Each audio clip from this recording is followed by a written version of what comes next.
I started taking some exams, as I guess some of you are doing.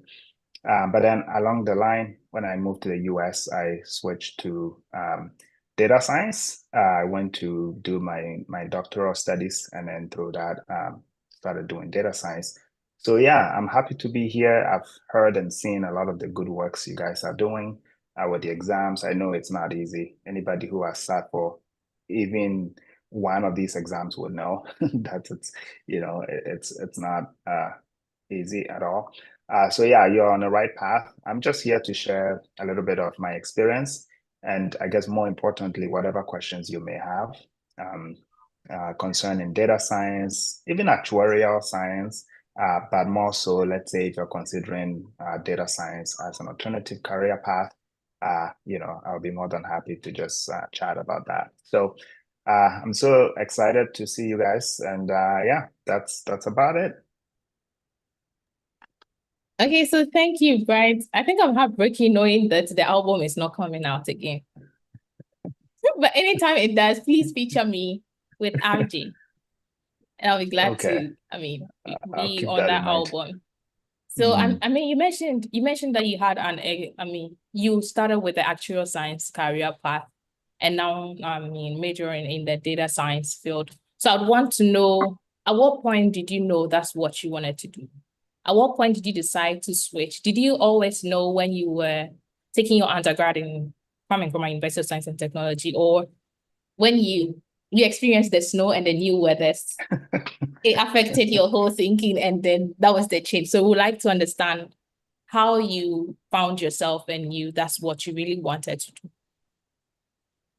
No, that's a great question, and frankly, one that I don't feel like I have a great answer to. And that's okay. I guess the point is to also demonstrate that you don't always have like a fancy plan figured out, right? So for me, when I finished my master's, it was in statistics. I got a role in actuarial science. So I was a starting actuarial student, and after a year, I wanted to go back and get my PhD. And this PhD was going to be in statistics. I didn't want to do more of actuarial at the time. So as I got into the PhD program, started doing some data science or statistics related projects, I found those to be a little more interesting. Again, that's not to say actuarial is boring. Actuarial is certainly interesting and challenging. But I guess I particularly like you know, the instances where I got to work on multiple different data sets, multiple different projects, right? So it's not just, let's say, if I'm doing pricing, it's a particular insurance product that I'm pricing, but today I could be, can you hear me? Yes, we can. Okay. Okay, it seems somebody else is okay. So yeah, I remember working on one data set where like we scraped movie data from the internet, and we're trying to predict like how much a movie is going to make during the first weekend that it comes out. So that was interesting, right? And then the next thing you know, you're working on something where like an environmental scientist is trying to take some measurements and fit some models to that. So, I figured, this seems like something I would like to do where I get to explore different things. But long story short, once I got through with the PhD, I started looking for, or as I got closer to the end, started looking for data science roles because I felt again it was more interesting. And yeah, I got this role that I'm currently in. So nothing super, I guess, fancy or ordained, or like I specifically decided to, do that. But along the way, as I worked on projects, and I also enjoy a good bit of like coding. So that was more so applicable in data science, I figured, than in actuarial science. So that was my path. So hugely, you know, motivated by the graduate program and the projects I got to work on, and the opportunities that I got. So Okay, but listening to you, your story sounds very smooth. So I'm not sure if there were challenges anyway, because I don't even know if you even started the actuarial exams, like to begin with. And I think one challenge, maybe I have to break my questions into step by step. So one, if you ever started the actuarial science exams, like you took any and you felt like, oh, I'm going to waste these exams, or can I pass them on to Ruby? I'm not sure yet. But with regards to like the challenges on the data science part, because many people might want to take the data science part, but for instance, if they want to study abroad, maybe the US or Canada, now immigration stories can be a different thing. So I don't know how easy it is immigration wise as well, just deciding to dive into such a field. Yeah, that's a great question. And at this point, so I actually to the exams, I think I have all the preliminary exams done, about Okay. 5 or 6 of them. If I, if Are I you remember available correctly. to pass it on to anybody here, like If transfer? anybody, if it's possible, why not? Okay. So, but yeah, so I guess just to demonstrate that, and like I said, I do think actuarial is interesting and I love it, and I do apply it in some other aspect of my life, right?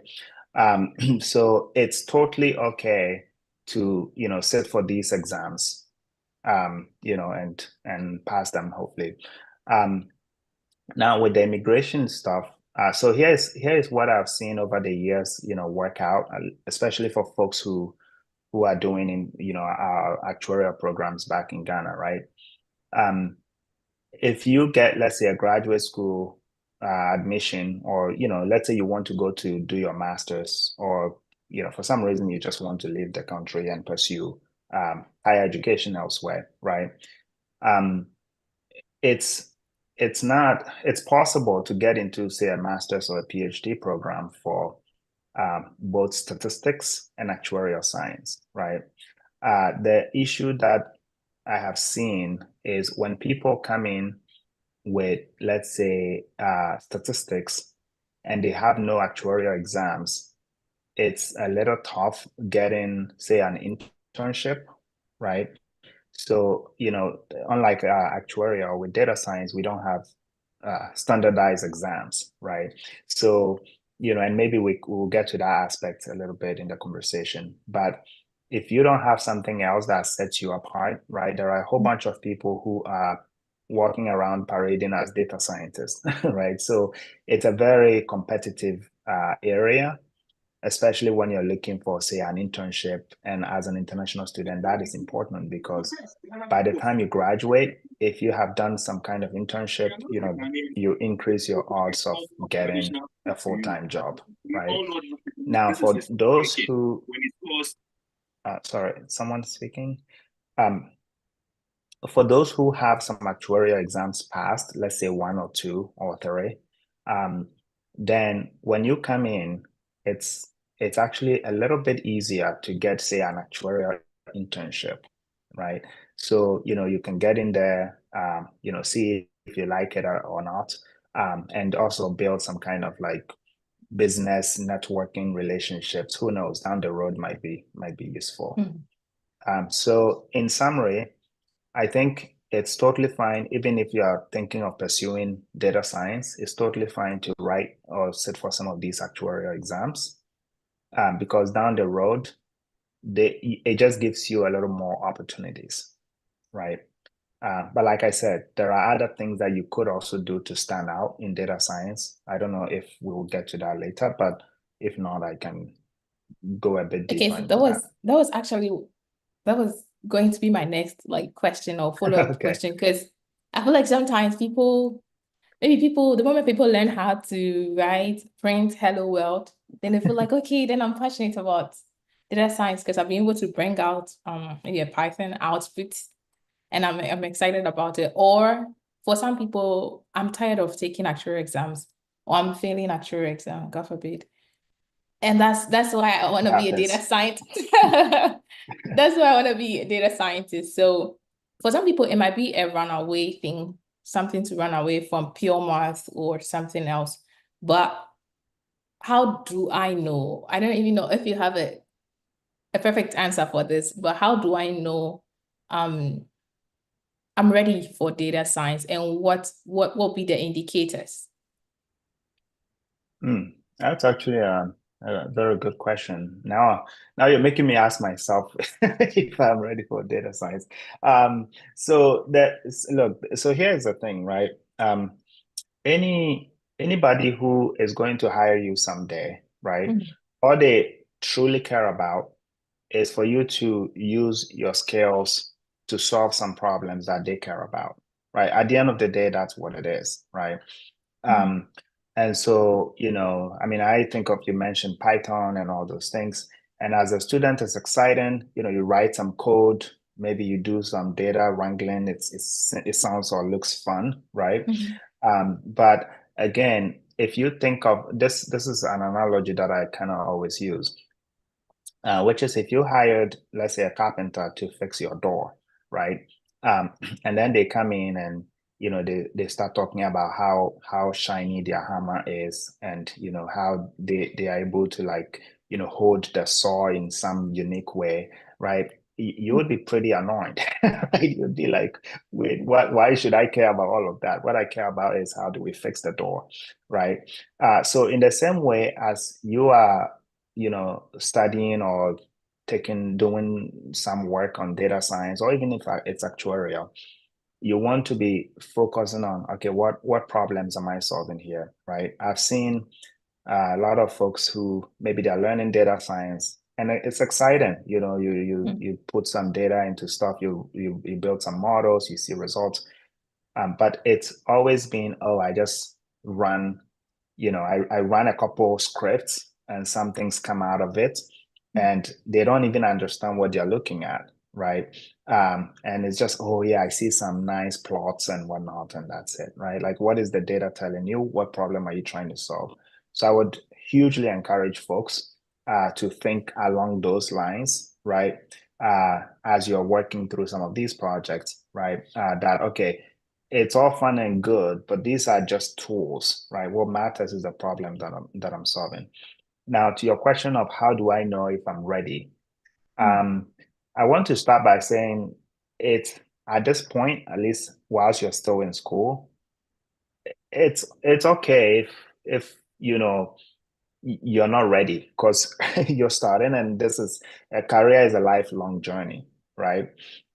But are you the kind of person that, let's say, you see some data sets, or you think about some questions or problems that matter to society, matter to you, matter to people that are connected to you, and you kind of are always wondering, I wonder if we can collect some data or use some data to try and understand what's going on, right?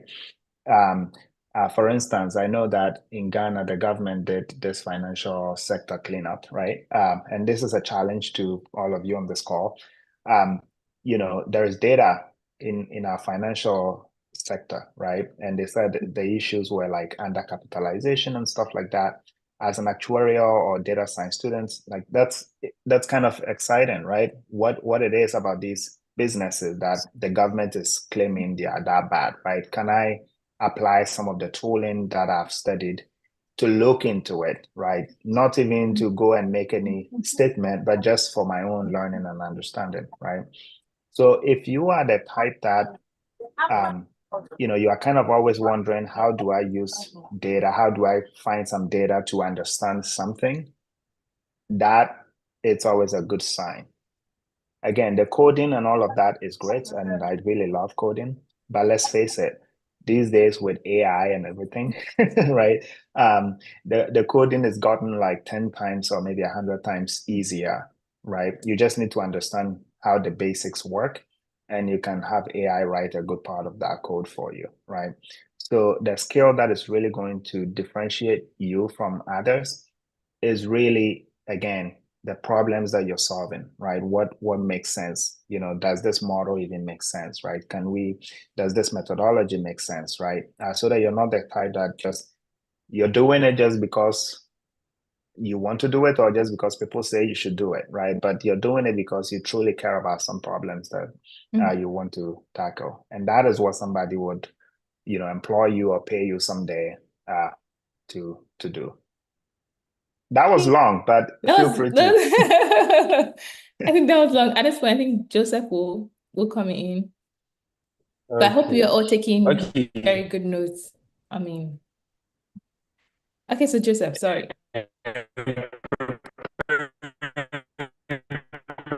Is it just I me think or we are Joseph is losing. breaking? I think we are losing you.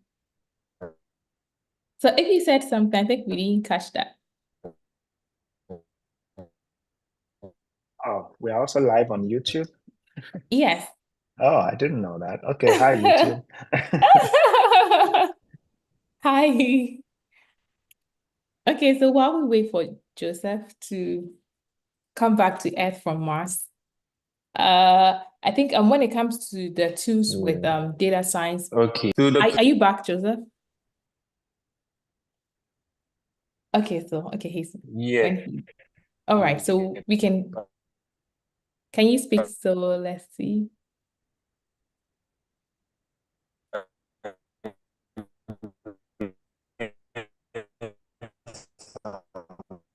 Yeah, I think the network actually wants to mafia you today.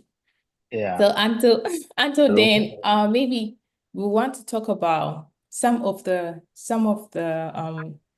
tools to get used to, like if you want to take the path of data science, because I think there's a wide range of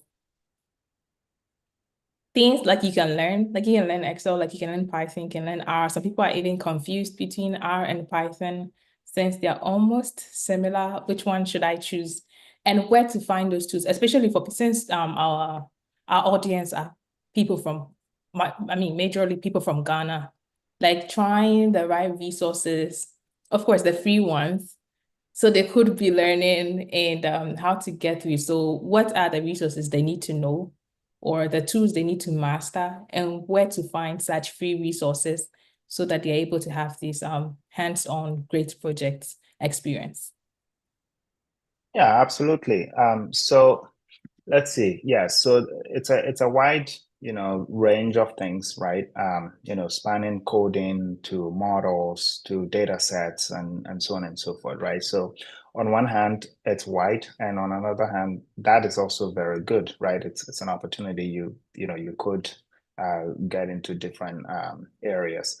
For coding, so first of all, I think you want to understand the basic principles of coding, right? So,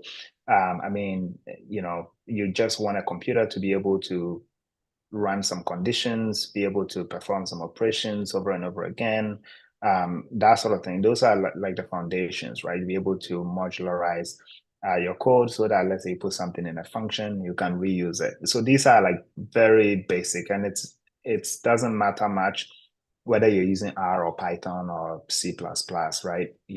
So you definitely want to get that foundation. And the reason I bring this up is I've seen folks, try to do, say, R or Python, and then, it gets to a point, it's like they need to perform a loop and they don't even know what that Hmm. is, right? Or why at this point they need to do a loop, right? So you'd certainly want to get a foundation going.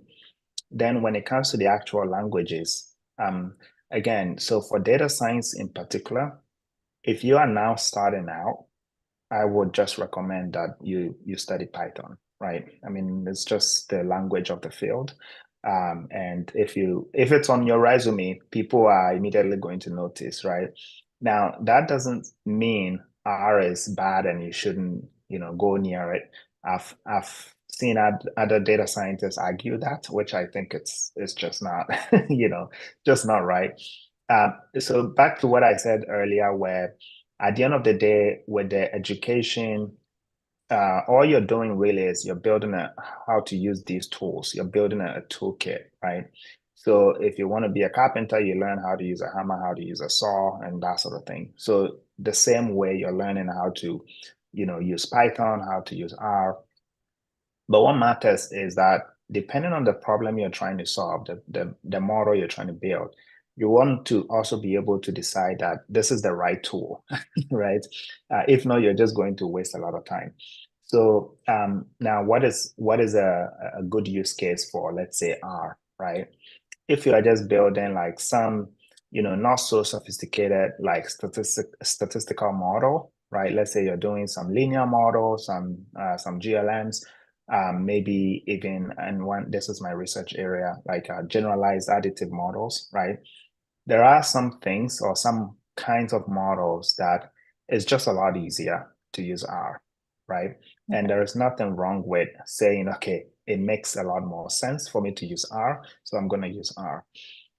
Then there are a lot of different models that perhaps some of the more modern, fancy machine learning models, like your tree-based models, like random forests, even neural networks, where it's almost ridiculous to be using R, especially for neural networks, right?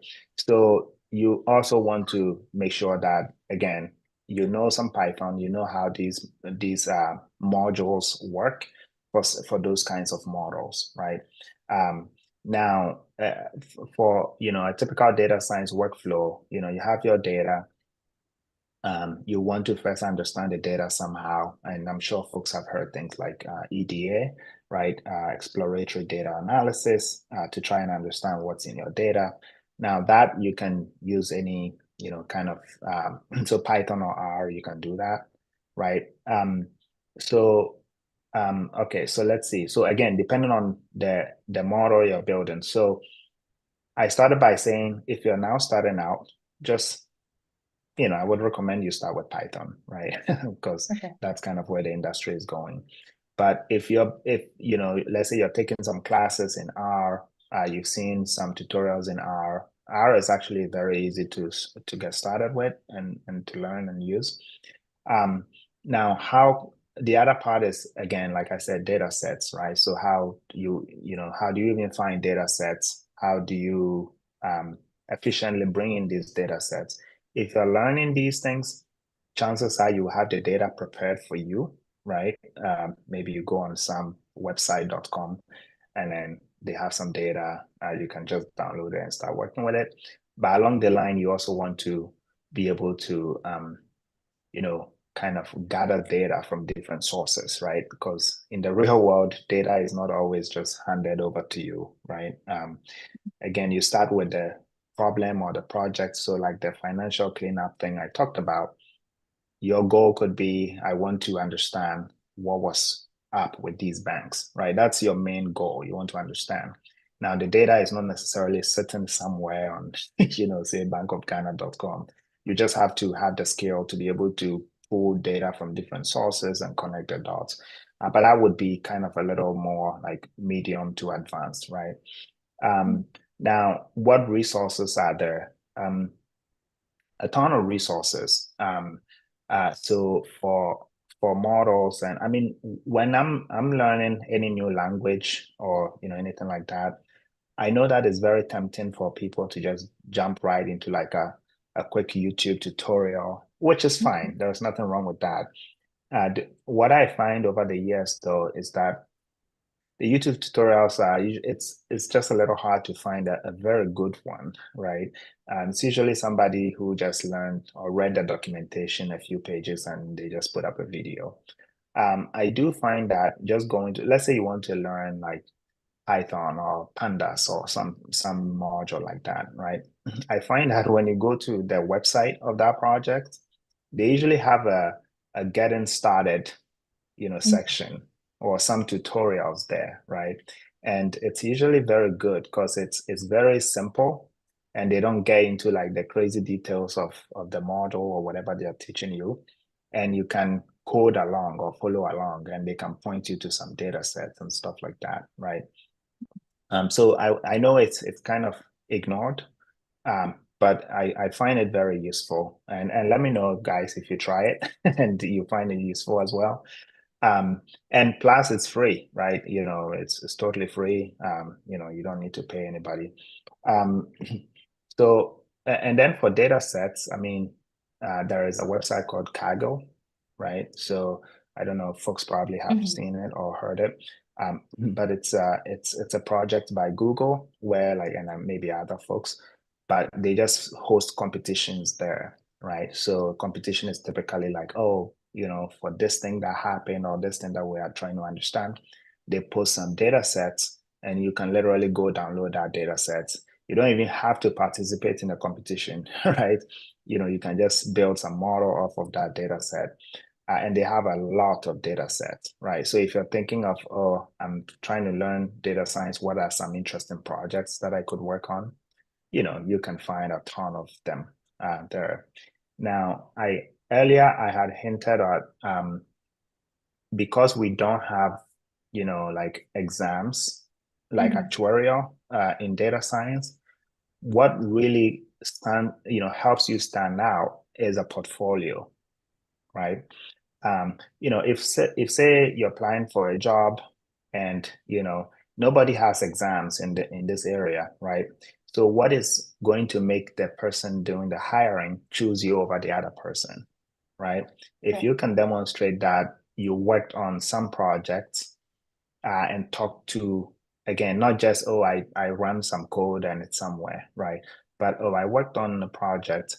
Let's say I worked on TikTok data set. I was trying to understand, how many times videos were viewed and, you found something interesting, you found something challenging.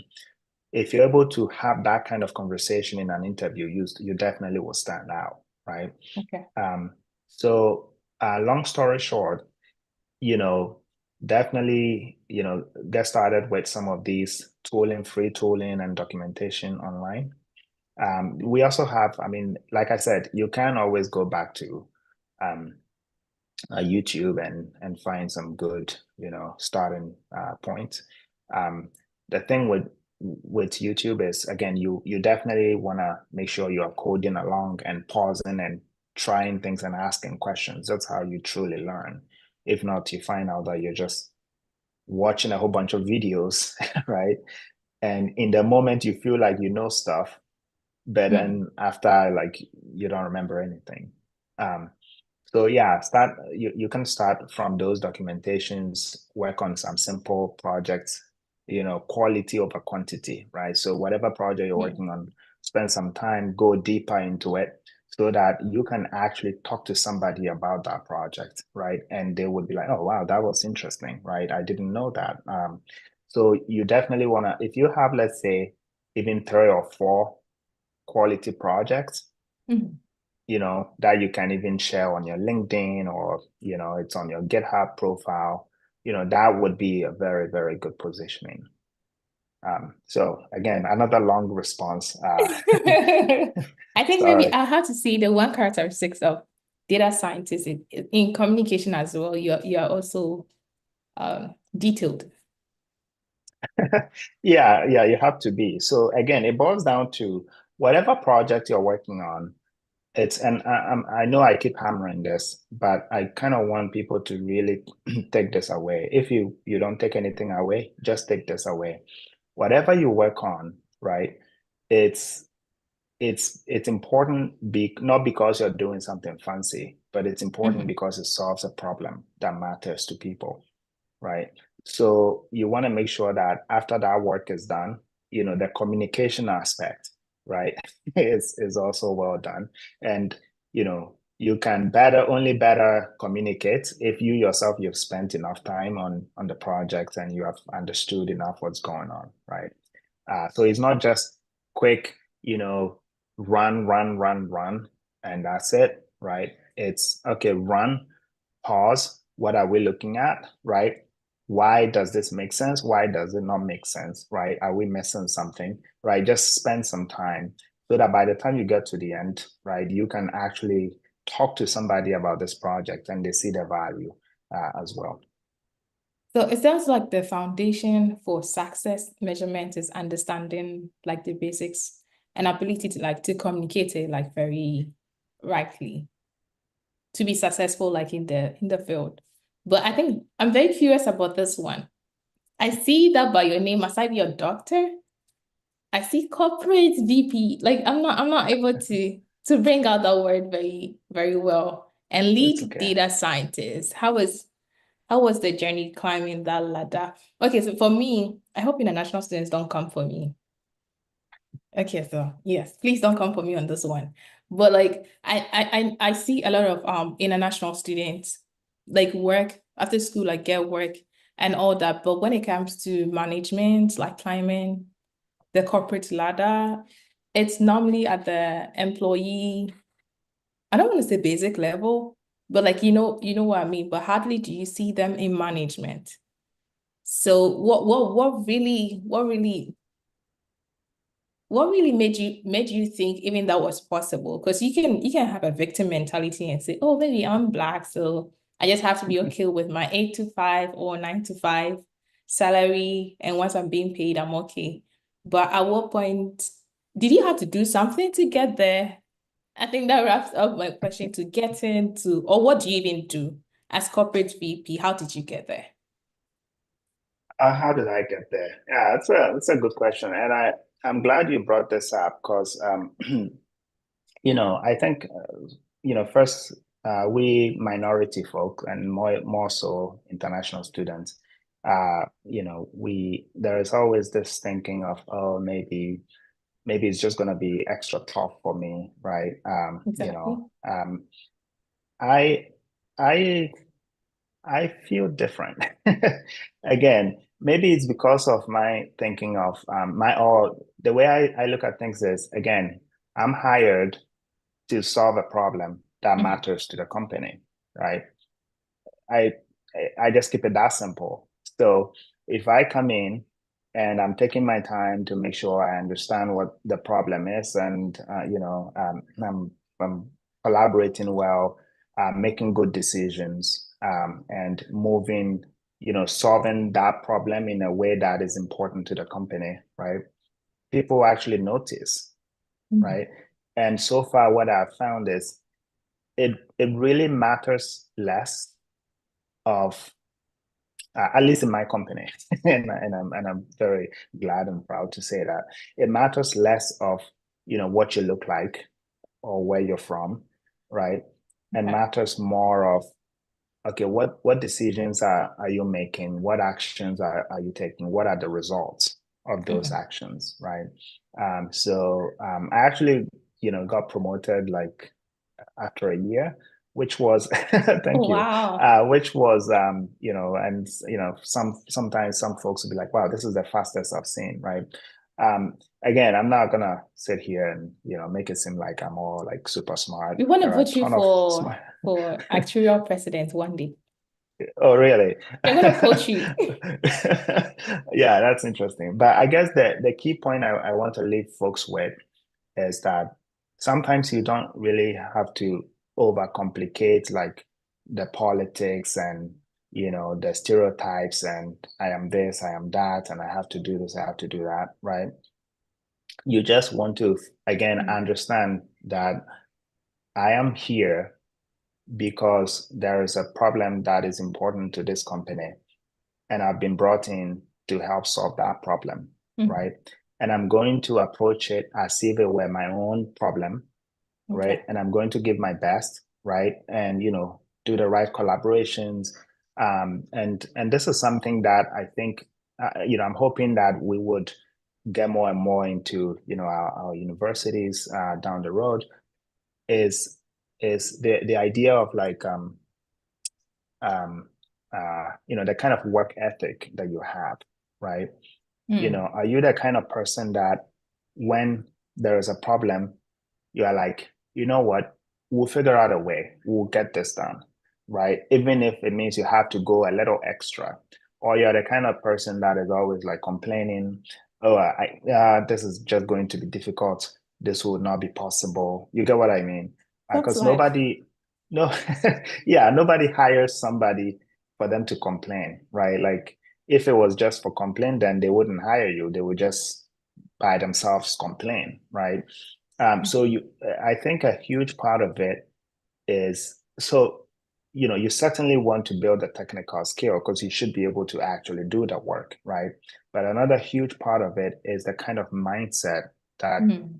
you carry every day, which is, oh, yes, this problem is difficult. Yes, maybe once a week I have to work like a couple more hours, right? And that's totally fine. not because, it's not my business. I'm not gonna, but at the end of the day, if you come through, go a little extra, people notice. And so far in my personal journey, I have seen very, very little, almost non-existent. I probably should say non-existent.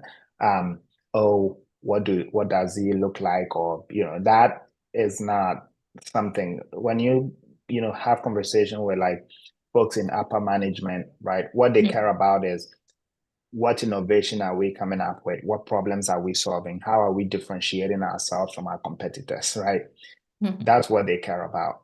So if your work and your mindset is aligned with that, right? Essentially, it's like, okay, think of yourself as if you were the boss, if you were the CEO, right? Would you try to find a way to work with people to move things forward, or you would, you know, complain about how, this is not your business, or you get what I mean? So Yeah. that's the little advice I would give, if I'm qualified to give advice. Um, but yeah, so it's a huge mindset thing. Um, yeah, I will leave it at that. Maybe there are follow-up questions. Okay, I think I can actually hear that mindset in a very Ghanaian local language. That's being said normally like, oh, that's not my father's company. Or that's not my family's property. So I think I feel you on that one. So guys, hey, I'm not allowed to call everybody guys. I don't know one. I'm not feeling like for calling with sexist guys. Well, please, if you have your question, this is the time. Feel free if you want to unmute to ask your question, or you can leave it in the comment section. Yeah, so please don't be quiet. We are here for you. Hello. Yeah, hello. Yeah. Is it better now? Yes, it's better. I Yeah. can spotlight you. Yeah. So I think while you're waiting for their questions, I think I just wanted to ask a quick one. So, Dr. Bright, typically, what's your work like as a data scientist in an insurance firm? Typical in a day, what are your activities like? What are some of the functions you perform and all that? We just wanted to know that. While we wait for the Yeah. questions. Yeah, no, certainly. So let's see. So actually in this role, I'm focused on building our generative AI applications. So I'm sure you guys have used ChatGPT and maybe others. If you haven't, then I'm this is a public service announcement. Please start using it, but use it responsibly. Right. So yeah, so my team really focuses on, how we can leverage tools like that to drive operational efficiency, for the business. So think like, let's say, customer service, how we could leverage generative AI for customer service. So my day is, it's kind of spread between like I do a lot of planning and meetings and business relationship building. And I do also do coding. And I enjoy doing the coding a lot. But, again, and this goes back to the earlier point that I made. We don't come to work just to code, right? The coding is just a tool to help us solve the problem that we were trying to solve, right? So I would not, for instance, show up in a meeting and start talking about code, right? Because people don't really care about the code. The code is something I'm expected to know how to write. And when the meetings and the prioritization and the planning is all done and we have a plan on what we're going to do, then I go do the coding, collaborate with other data scientists, and we actually build what we've decided to do, right? So, my typical day, like, for days that, again, it also depends on where the project is at, right? So if the project is kind of like intense, we'll start off with a couple of meetings to, catch up on things, align with the business. So in an insurance company, like you said, right, we're not at the core, we're not a tech company, right? We sell life insurance. So what we do on the data science side is to again, make the running of the business of insurance, more data driven and more efficient, right? So the solutions that we work on are actually solutions that other aspects of the business are going to use, right? So it's typical to find, hear people talk about, our business partners, right? So what they mean is that the folks on the business side who are going to use the solutions we're building, right? So, we do catch up with them a lot because it's important to, again, understand more what they are looking for and what they think would be a better solution for whatever problems that they're trying to solve, right? And then we come in, give technical advice on, okay, maybe we can approach it this way. We probably can't approach it this way because of so and so and so. And if it's something we need to go research, find different methodologies, we do that. So you get all those alignments, planning, a lot of planning happens. And then, like I said, once all those meetings are out of the way, you get to do something really fun, right? Which is the coding part. Imagine coding with, something like CHGPT to build a solution for the enterprise, right? So that's pretty fun. So I don't know if that helps, Joseph, but that's kind of Yeah, definitely it helps. So I think okay. we'll take the questions now.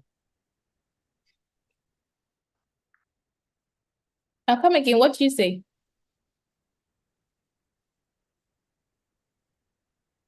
I think he said we can take questions now. Yeah, I said Okay. that was the answer we're looking for, so you can take questions now.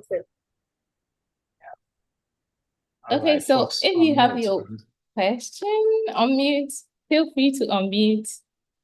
And as we wait for you, Dr. Bright.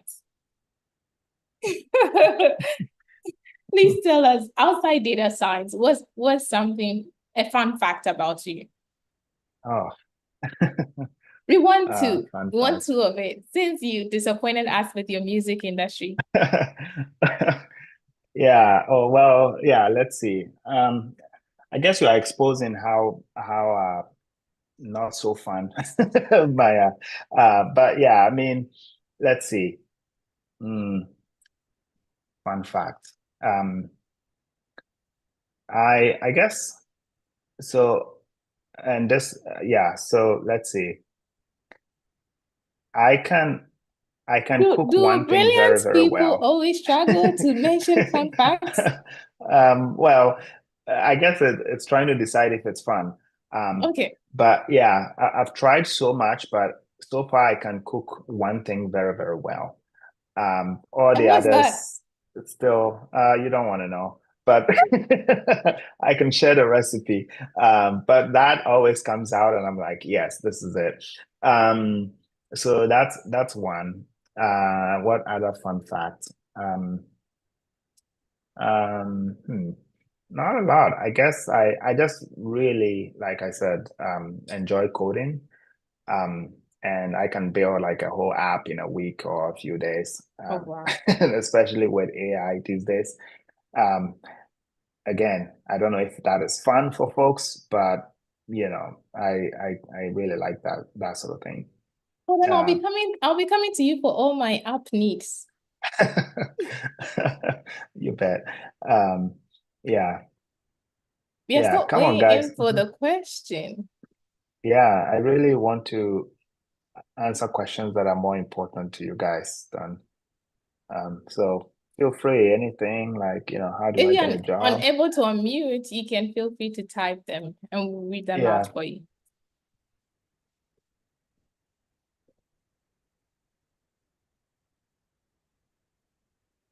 Anyone? These ones are very quiet. Yeah. Feel free. I mean, data science is exciting, and it's even becoming more and more exciting, I should say, especially with generative AI and the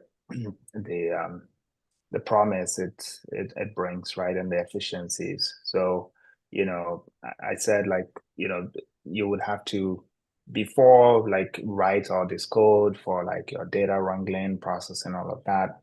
right now, like you can leverage generative AI to like give you a very, very good starting point with the coding, and you get to think about the solution and the, you know, how it's going to be useful or applicable. And it's also an opportunity to, for those of you who may be thinking of like a startup, like, you know, starting your own business, you know, you have some idea, you know, this is really good. Oh, okay, so let me see, is there a question? It says, I'm from Paul. I'm impressed with your oration.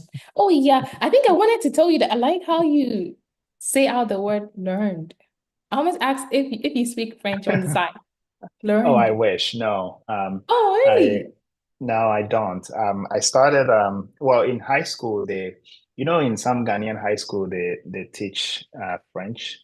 Je m'appelle. That's what everybody knows. Yeah, no, it didn't work out. So generally, were you always this confident in speaking? Oh, okay, you caught me. Well, so first, I really appreciate the feedback. Confidence, I guess, no, not necessarily. But it's one of those things that I actually read a nice quote this this morning that, you know, sometimes you are afraid to not speak up because you think people will judge you or will think what you're saying is not adequate. And if you don't speak up, you're also afraid. Either way, you're afraid, right? So you better speak up. Um, so yeah, I wouldn't say, I mean, so I stopped focusing on, so to your question, I wasn't, if I'm sounding a little more confident now, I wasn't always like that. So, and I think the defining moment was for me realizing that what I'm talking about is not really about me, and it's about, you know, it's about what I'm saying and what it means to the people that I'm talking to, right? So I stopped worrying less about what are they going to think of me, you know, how are they going to receive my message, right?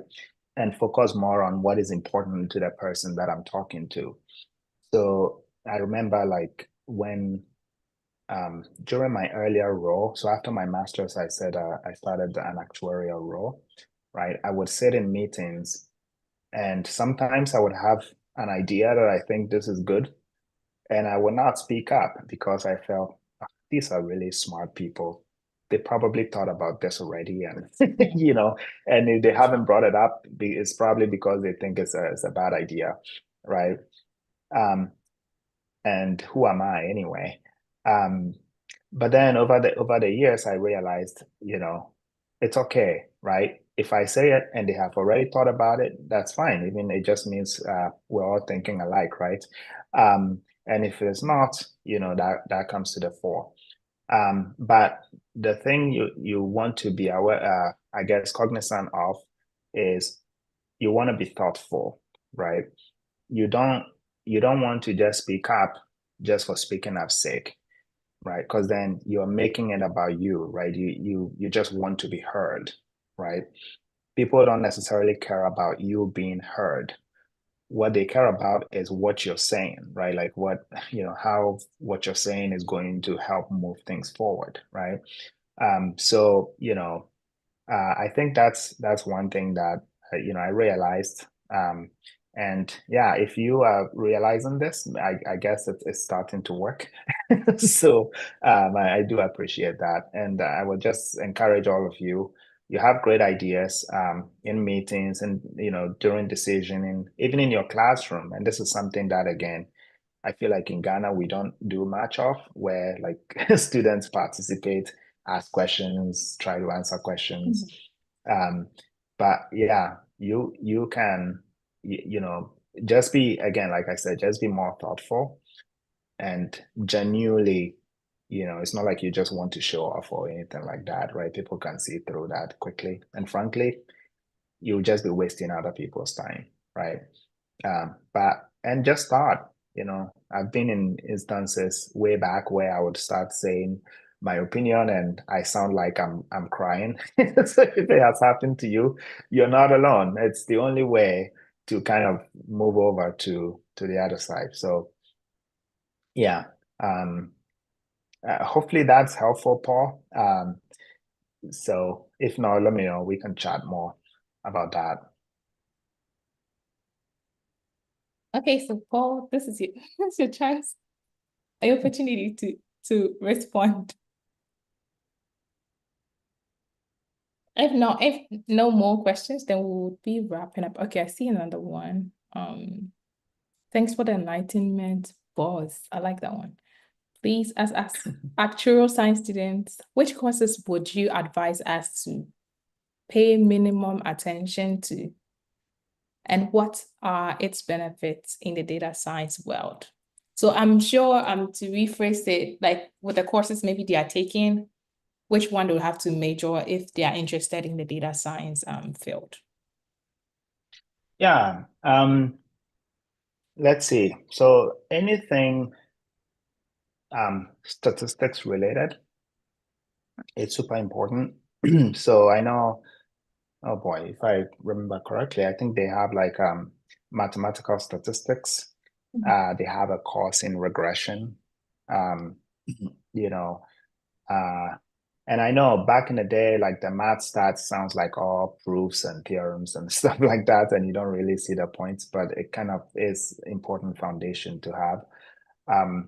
And then anything coding, right? So I know there is at Tech, they have, I don't know if they still have it, but they used to have an R class.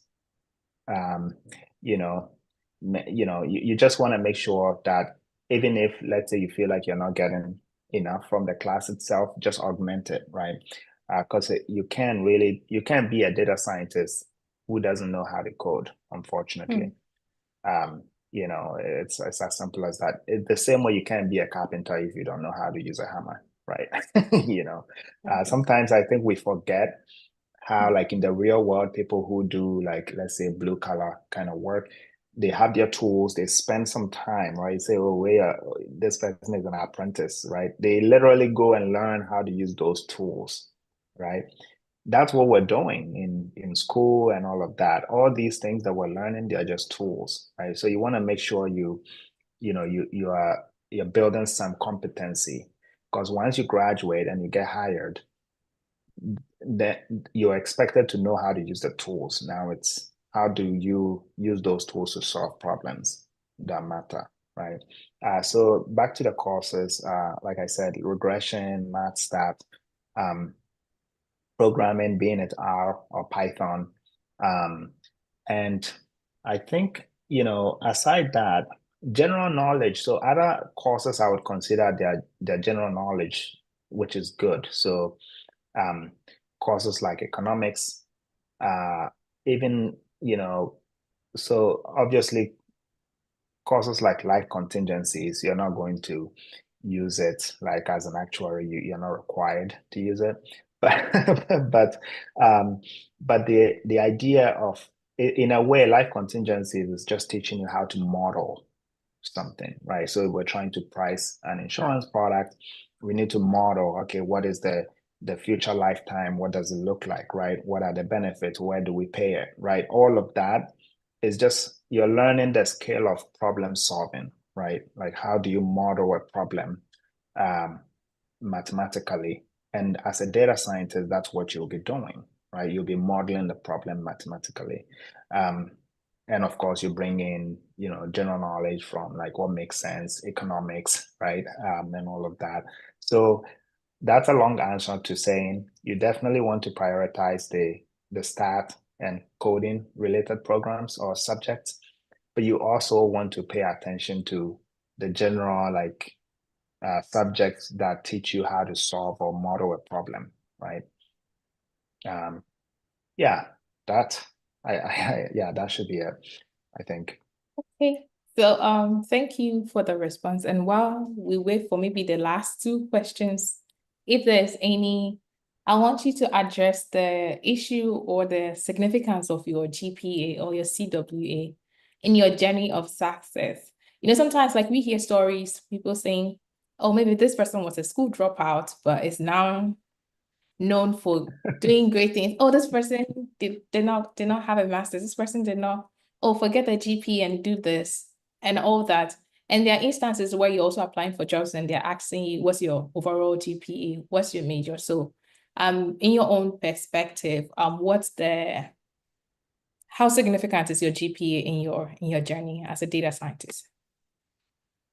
I would like to say that the number itself is not, enough.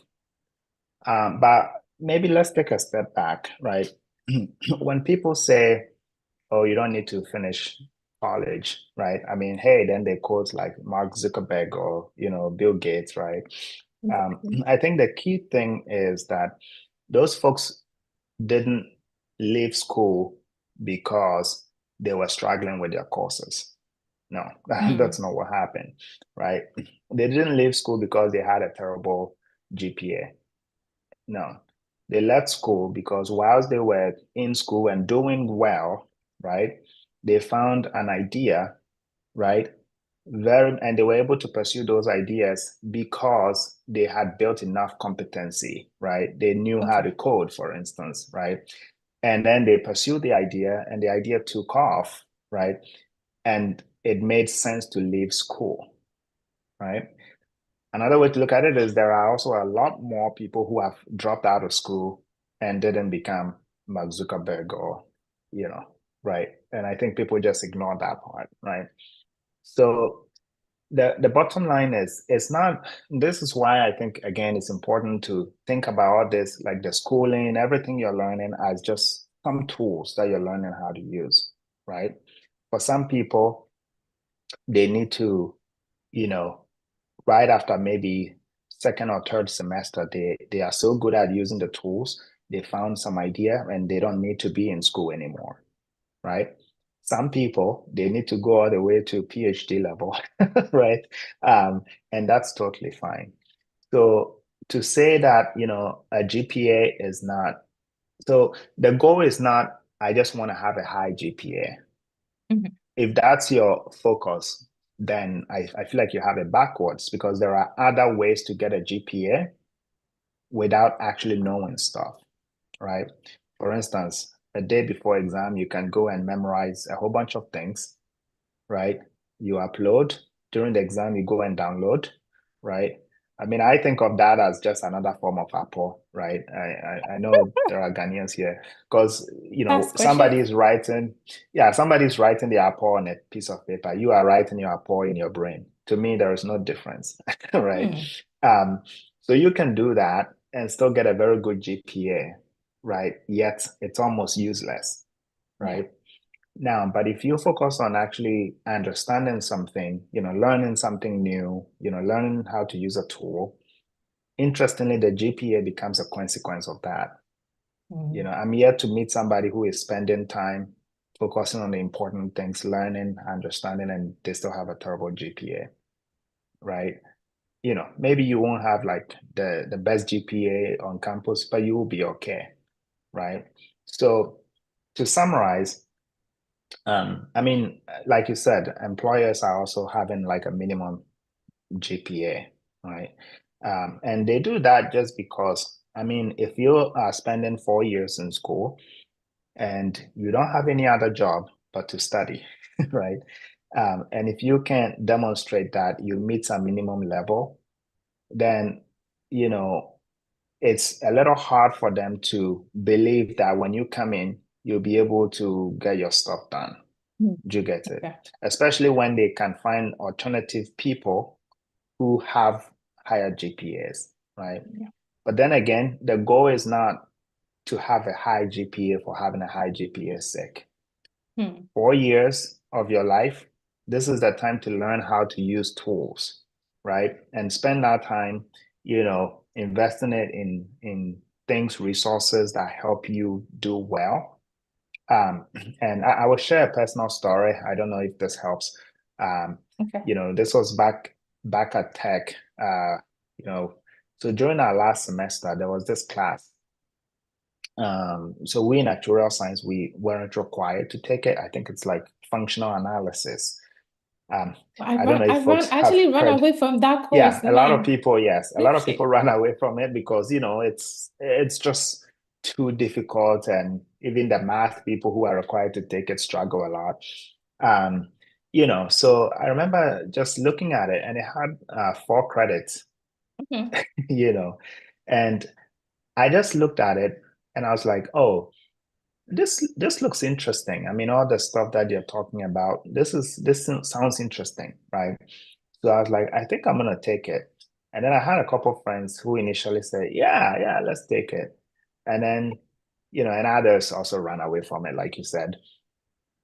And one guy after like first 2 weeks or so, he also just like, Bright, this is not for me, you know.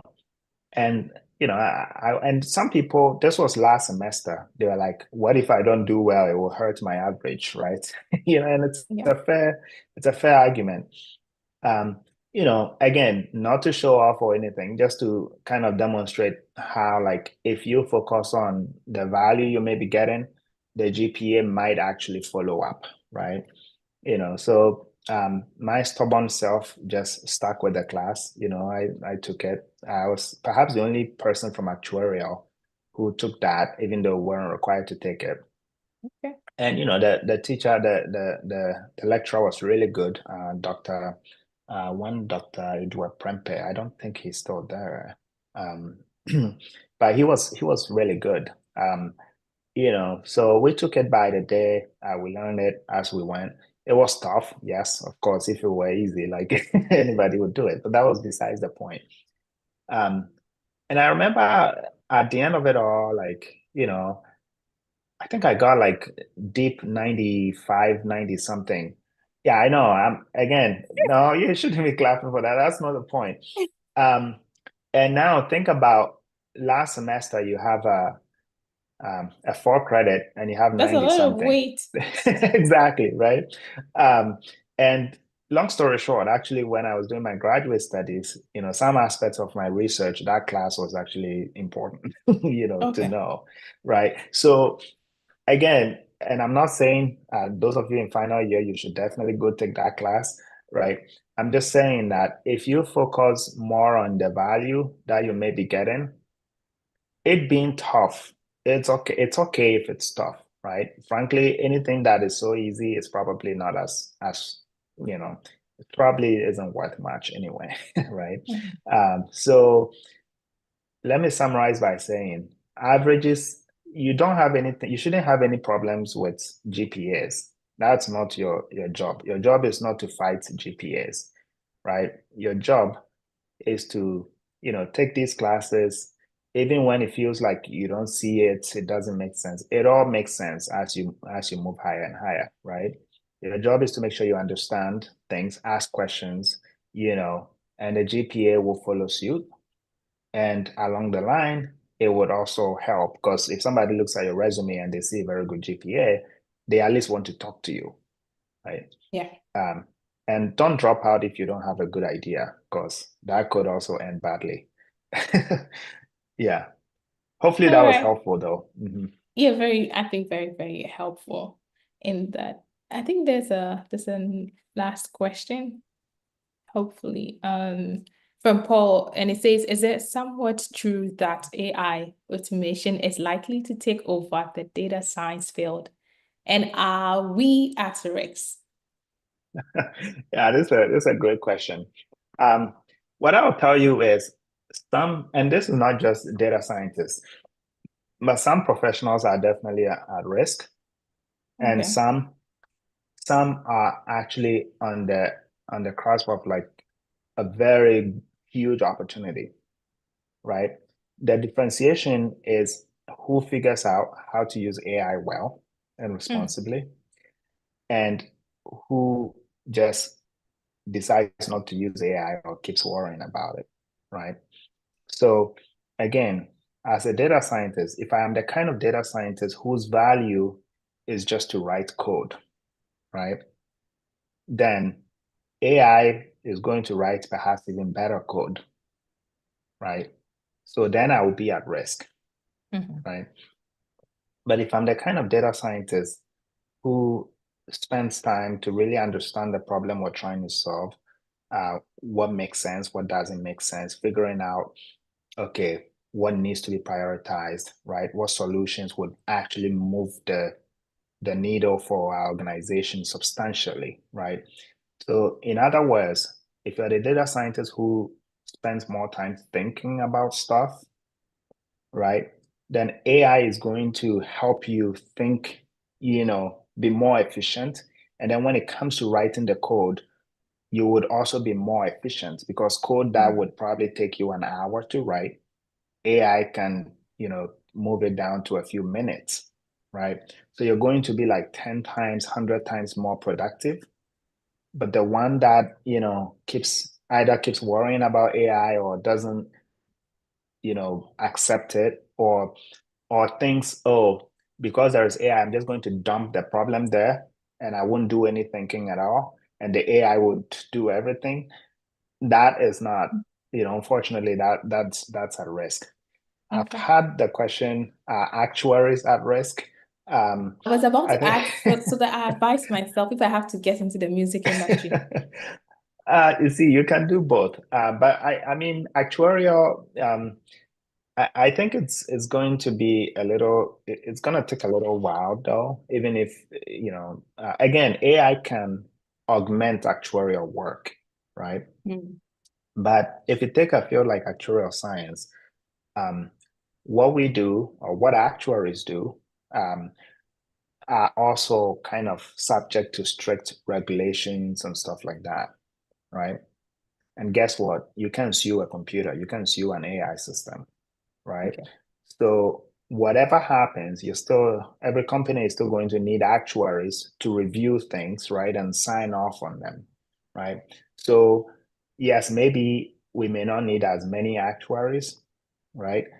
Or maybe, the disruption is really like just, so if you look at, let's say you're doing pricing, you're trying to come up with a price for an insurance product, you need to be able to model like future scenarios, right? Let's say for interest rates, what if interest rates go this way or go that way, investment portfolios. So right now, some of the stuff that, actuaries use, they do like some kind of stochastic modeling where they run different Monte Carlo scenarios and look at extreme events and stuff like that, right?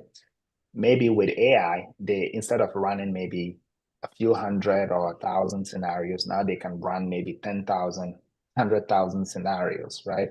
So AI would, again, for the actuaries that embrace AI, they would be able to 10x or 100x their productivity, right? And the ability to get insight. And those who don't, who knows?